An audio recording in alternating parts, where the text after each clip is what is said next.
पूरा हॉल एकदम भरा है, पर हमारा नया मेंबर कहीं दिखाई नहीं दे रहा। मम्मी जी, आप सोना की बात कर रहे हैं ना? शिवानी बहू, 4 हफ्ते पहले उसके अलावा हमारे घर में कोई और नया मेंबर आया है क्या?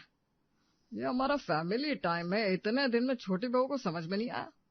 दादी, मैं उन्हें बुलाकर लाती हूँ। तो रुक, मैं जाती हूँ। घर के सभी सदस्य शाम को गप्पे मारते हुए चाय पी रहे थे, पर मासूम सोना बहू दिन, दोपहर और रात अपनी ही दुनिया में खोई रहती थी। सोना हॉल की बातों से बेखबर फुल एसी कर ब्लैंकेट में दुबकी पड़ी थी।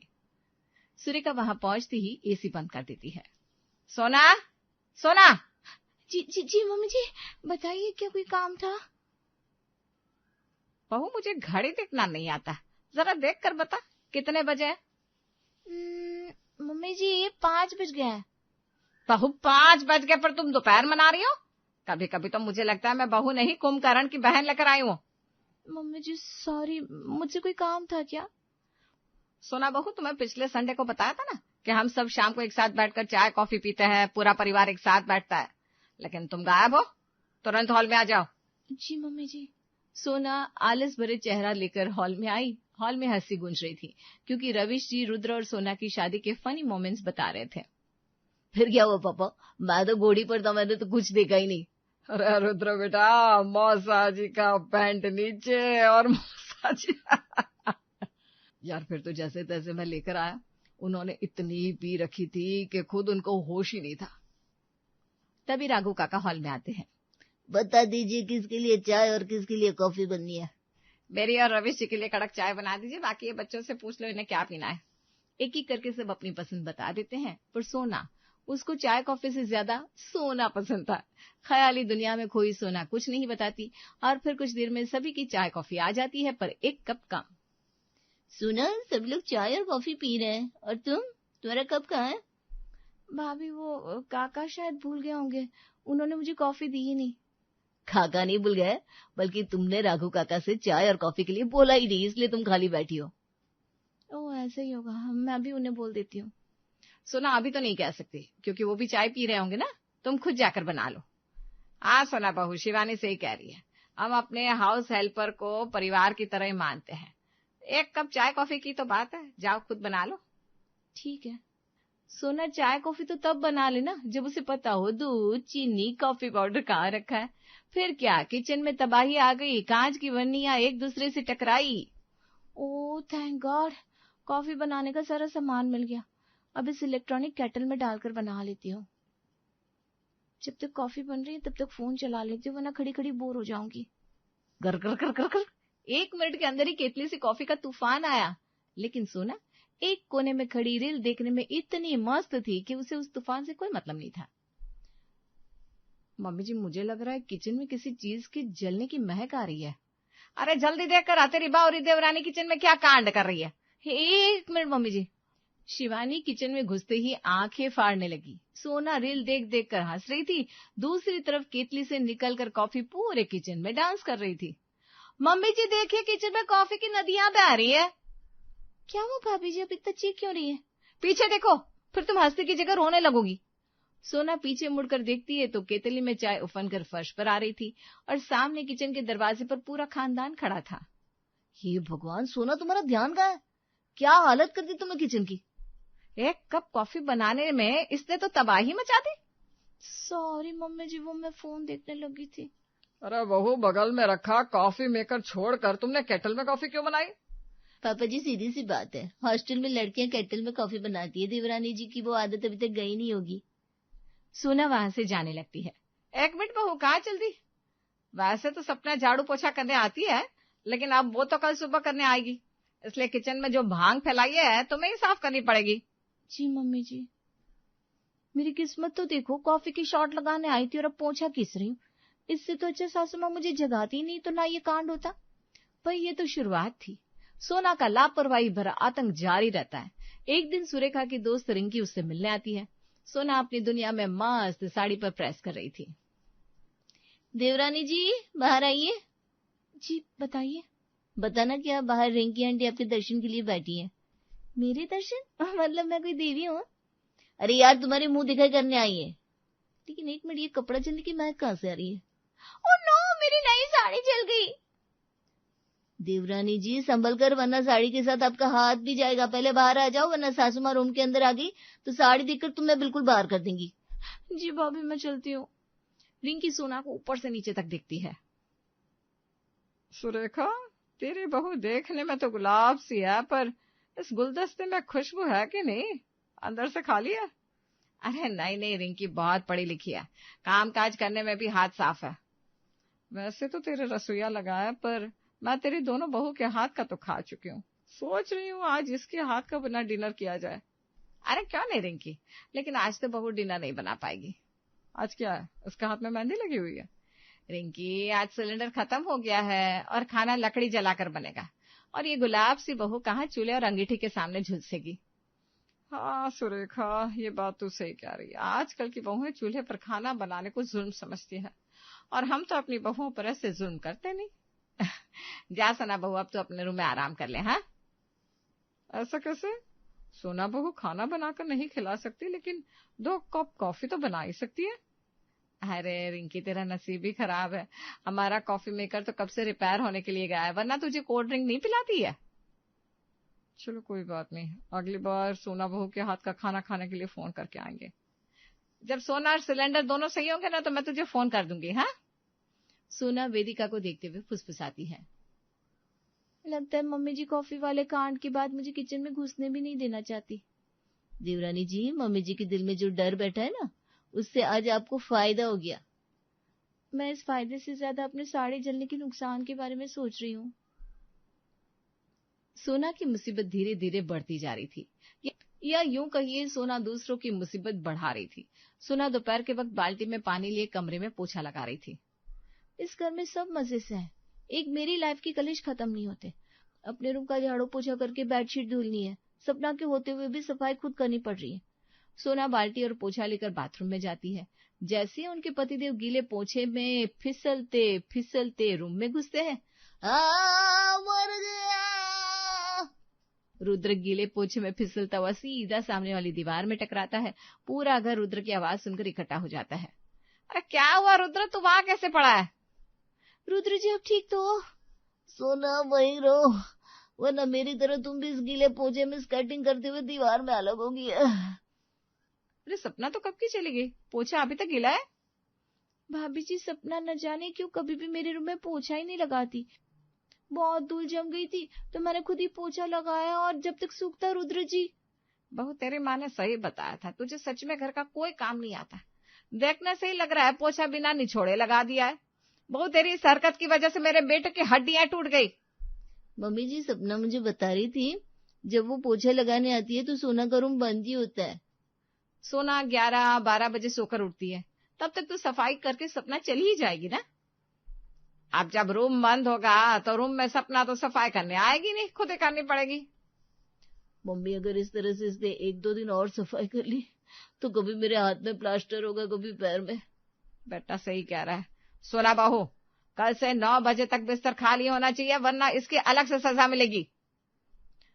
मम्मी जी, सजा ही सजा है। कभी कभी लगता है मैं मायके ही चली जाऊं। अपना मायके वाला रूटीन ससुराल में चलाओगी तो ऐसा ही लगेगा। रुद्र, तू हॉल में आ, देख कहीं चोट तो नहीं लगी। मम्मी, अभी तक तो चोट नहीं लगी, लेकिन आगे का कोई भरोसा नहीं है। भाई इस तरह से मासूम सोना अपनी मासूमियत दिखाती, जिससे खुद के साथ दूसरों को भी नुकसान हो जाता। कुछ दिन बाद रघु काका 3 दिन के लिए छुट्टी पर गए, और फिर एक ही सवाल था, खाना कौन बनाएगा। सुरेखा तीनों बहुओं को हॉल में बुलाती है। रघु काका कल अपने गांव जा रहे हैं, अब खाना तुम में से किसी एक को ही बनाना पड़ेगा, किसी एक को खाने की जिम्मेदारी लेनी होगी। सब बहू एक लाइन में खड़ी हो जाओ, जो बहू आगे आएगी वही रसोई संभालेगी। ये सुनते ही शिवानी और देविका 4 कदम पीछे चली जाती है, और सोना बिना दाएं बाएं देखे सांस रोककर खड़ी रही। पापा जी, मैं तो 1 कदम क्या 1 उंगली भी नहीं हिलूंगी। मुझे इस रसोई के चक्कर में नहीं पड़ना। सोना को आगे देखकर सबकी सांसें थम जाती है। मतलब अगले 3 दिन तक सोना बहू खाना बनाएगी? ना ना पापा जी, आगे आना तो दूर की बात है, मैं तो हिली भी नहीं हूँ। लेकिन छोटी चाची, अपने लेफ्ट राइट देखिए, आप ही सबसे आगे है। सोना गर्दन घुमाकर देखती है तो सच में वो उन दोनों से आगे थी। सोना बहू, वैसे तो मैं तुझसे खाना बनवाने में कोई दिलचस्पी नहीं रखती, लेकिन अब तू आगे आ गई है तो अगले 3 दिन तक तुझे ही रसोई संभालनी होगी। मम्मी जी हर बार मैं ही क्यों फंस जाती हूँ? बेटा अब फैसला हो गया है, कल की रसोई की जिम्मेदारी तेरी। भाभी ये तो चीटिंग हुई, अगर 2 कदम पीछे जाना था तो मुझे भी खींच लेते। सोना, उसके लिए दिमाग और आंखें एक्टिव रखनी होती है। खैर, कल से बढ़िया बढ़िया डिशेस बनाकर खिलाना। सोना बिना हिले ही आगे आ गई। वाह रे किस्मत, सोना जितनी ही खुद को बचाती वो उतना ही फंस जाती। अब क्या सोना की सुबह किचन से शुरू हुई, उसे तो ये भी नहीं पता किचन की शुरुआत चाय से होती है। सोना, धरा के लिए ड्राई फ्रूट वाला दूध बना दे। 1 मिनट, लेकिन तुम इतनी सुबह सुबह क्या करी हो यहाँ? भाभी मुझे आटा लगाना सबसे बेकार लगता है, तो मैं सबसे पहले आटा लगा रही हूँ, उसके बाद सब्जी बनाऊंगी। बिना नहाए आटा? अरे हमारे यहाँ किचन में घुसते ही पहले चाय पानी बनाते हैं, उसके बाद नहाकर खाना और नाश्ते की तैयारी करते हैं। सोना बहू चाय बन गई? मम्मी जी, सोना ने चाय की तो नहीं लेकिन पराठों की तैयारी कर दिया। मम्मी जी भाभी मजाक कर रही है, मैं अभी आपके लिए चाय लाती हूँ। समझ गई मैं। पहले मेरे लिए चाय और पापा जी के लिए ग्रीन टी बना दे, बाकी घर की सफाई होने के बाद ही नाश्ता बनेगा। भाभी अब ये जो आटा लगा लिया उसका क्या करूं? अगर मम्मी जी को पता लग गया कि मैं सफाई होने से पहले ही नाश्ते की तैयारी करने आ गई थी और नाश्ता बना दिया तो आफत हो जाएगी ना। ऐसा कर, आटा खिड़की से बाहर गार्डन में फेंक दे, ना होगा आटा ना खुलेगा राज। लेकिन पापा जी अक्सर गार्डन में टहलते रहते, उन्होंने देख लिया तो? अरे कोई नहीं देखेगा बहन, तेरी जो मर्जी हो वो कर, मैं धरा को दूध पिला देती हूँ। सोना बिना दिमाग को कष्ट दिए आटा अपने ही गार्डन में फेंक देती है। चाय पानी पीने के बाद सोना नहाकर किचन में नाश्ता बनाने आई, लेकिन बाहर से 3-4 कुत्तों के भौंकने की आवाज आ रही थी। सुरेखा हॉल से गेट की ओर गई। हे भगवान, इन कुत्तों ने क्या गंध फैलाई है। पीछे से शिवानी और रविश और वेदिका भी आ जाते हैं। सुरेखा जी क्या हुआ, इतना परेशान क्यों है? ये हमारे गार्डन में इतना आटा कहाँ से आया? कुत्तों ने टुकड़े टुकड़े करके पूरे गार्डन को गंदा कर दिया है। मम्मी जी कहीं ये सोना ने तो नहीं फेंका? आप पूछ कर आती हूँ। सोना बहू इधर आ। जी मम्मी जी, आपने बुलाया? सोना सामने देखती है पूरे गार्डन में आटे के चिथड़े फैले पड़े थे। बहू तूने आटा मलकर गार्डन में फेंका? नहीं मम्मी जी, मैं तो आटा मलने जा रही हूँ। मम्मी जी मैं बताती हूँ, सुबह जब चाय का पूछ रही थी ना देवरानी जी, तब वो आटा मल रही थी। जब मुझे पता चला कि हमारे घर में बिना नहाए खाना नहीं बनता, इन्होंने आटा गार्डन में फेंक दिया। मम्मी जी मैंने आटा फेंका जरूर, लेकिन गार्डन में फेंकने के लिए शिवानी भाभी ने बोला था। मतलब सोना बहू को खाना बनाना तो बहुत दूर की बात है, खाना नहा कर बनाते ये भी नहीं पता। सोना तुम्हारी वजह से गार्डन में गंदगी हुई है, उसकी सजा तुम्हें मिलेगी। मम्मी जी आप सही कह रही हो। मैं सही कहती हूँ, इसीलिए सजा तुम्हें भी मिलेगी। अब से किचन तुम संभालोगी और सोना तुम इस गार्डन की सफाई करो, पौधों में कटिंग करके पानी दे दो। मम्मी जी लेकिन किचन तो सोना संभाल रही थी ना। शिवानी बहू, अगर तुम अपना दिमाग नहीं चलाती तो किचन सोना ही संभालती, ना ही गार्डन में ये गंदगी फैलाती। भाभी जी अब तो अपने भी चाय जाल में फंस गई, इसलिए मैं दूसरों को सलाह नहीं देती। खैर मैं तो आराम करने जा रही हूँ। फिर क्या, दोनों बहुएं काम में लग जाती हैं और दोनों के दोनों परेशान। हे भगवान, बेमतलब में तीनों टाइम 8-9 लोगों का खाना बनाना पड़ेगा। ना सुबह किचन में जाती और ना ये सजा भुगतनी पड़ती। अगर मैं अपने दिमाग से सोच लेती तो आज मुझे इतनी धूप में गार्डन की सफाई ना करनी पड़ती। उस वक्त मैंने डर की वजह से आटा फेंक तो दिया, पर अंजाम का नहीं सोचा। सोना लगभग दोपहर कड़ी धूप में गार्डन साफ करके पसीने में तरबतर, हाथ और चेहरे पर मिट्टी लगी, हांफती हुई घर में घुसती है। देवरानी जी आइए, भाभी ने बढ़िया दाल चावल और चपाती बनाई है। बाकी लोग तो कब के आ चुके, आप ही रह गई थी। आप बहू हाथ मुंह धुलकर खाना खा ले। मम्मी जी पूरे शरीर में मिट्टी लगी हुई है, पहले तो मैं शावर लूंगी, उसके बाद लंच करूंगी। शाम की चाय के वक्त सब घर में इकट्ठे बैठे थे। शिवानी सबके लिए चाय और कॉफी बनाकर लाती है, लेकिन 1 कप कॉफी बच जाती है। ये तो सोना की कॉफी रह गई है, जब से ऑफिस से आया हूँ वो कहीं दिखाई नहीं दे रही। हाँ, आज तो सोना ने खाना भी नहीं खाया, शायद गार्डन की सफाई करके ज्यादा ही थक गई। रुद्र जा उसे उठा दे, कॉफी पीकर हम सबको शॉपिंग पर भी जाना है। ठीक है, मैं उसे जगाता हूँ। रुद्र ने कुंभकर्ण की बहन सोना को बहुत जगाने की कोशिश की, लेकिन सोना इतनी थक गई थी कि टस से मस ना हुई। फिर क्या, सोना लगभग शाम के 6 बजे खुद ब खुद उठी, हॉल में आई। चारों ओर सन्नाटा, घर के सारे सदस्य गायब। हे भगवान, घर के सब लोग अचानक से कहाँ चले गए? कहीं मैं सपना तो नहीं देख रही? एक बार रूम में चेक करती हूँ। शिवानी भाभी, मम्मी जी, अरे कोई तो बोलिए। लगता है सारे मुझे अकेला छोड़कर कहीं चले गए। इतने में गेट खुलता है। हाथ में बड़े बड़े शॉपिंग बैग लिए सब मुस्कुराते बातें करते घर के अंदर घुसते हैं। ओहो सोना बहू, आखिरकार तुम जागी गई। आप सब लोग मुझे अकेला छोड़कर कहाँ चले गए थे? सुना हम लोगों ने बहुत कोशिश की तुम्हें साथ ले चले, लेकिन तुम तो गहरी नींद में थी और हम लोग तुम्हारी गहरी नींद खुलने का इंतजार नहीं कर सकते थे। आज सुना, हम लोग कल केदारनाथ की ट्रिप के लिए जा रहे हैं, इसलिए गर्म कपड़ों की शॉपिंग करने जाना था। मैंने तो हर तरह से तुम्हें जगाने की कोशिश की, लेकिन तुम अचानक से ट्रिप की प्लानिंग आप लोगों ने मुझे बताया भी नहीं। बहू अब राघव काका अपने गांव गए हैं तो हम लोगों ने सोचा कि हम भी ट्रिप के लिए चले जाते हैं। हाँ सुना, तुम्हारे सोने की वजह से तुम्हारे हाथ से केदारनाथ की ट्रिप भी निकल गई। भाभी अब सही कह रही हो, मेरी शॉपिंग नहीं हो पाई तो मैं ट्रिप पर कैसे जा सकती हूँ? आप लोग केदारनाथ जाओ, मैं मायके चली जाती हूँ। अरे बहू, तुझे मायके जाने की कोई जरूरत नहीं है। रुद्र और तेरी जेठानियों ने मिलकर तेरे लिए बढ़िया गर्म कपड़े खरीद लिया है। सुना, तुम्हारी शादी के बाद हम लोग पहली बार किसी ट्रिप पर जा रहे हैं। अब तुम्हें छोड़कर तो नहीं जा सकते। जेठानी जी, आप मुझे छोड़कर नहीं जा सकती। तो हमारे जेठ जी, वो दोनों कहाँ है? वो दोनों बिजनेस मीटिंग के लिए गए हैं, लेकिन हमें केदारनाथ के रास्ते में ही वो दोनों मिल जाएंगे। फिर क्या, अब रात भर पैकिंग करो, सुबह जल्दी ट्रिप के लिए निकलना है।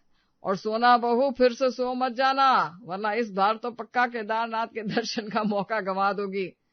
पापा जी, अब तो एक्साइटमेंट में नींद ही नहीं आएगी।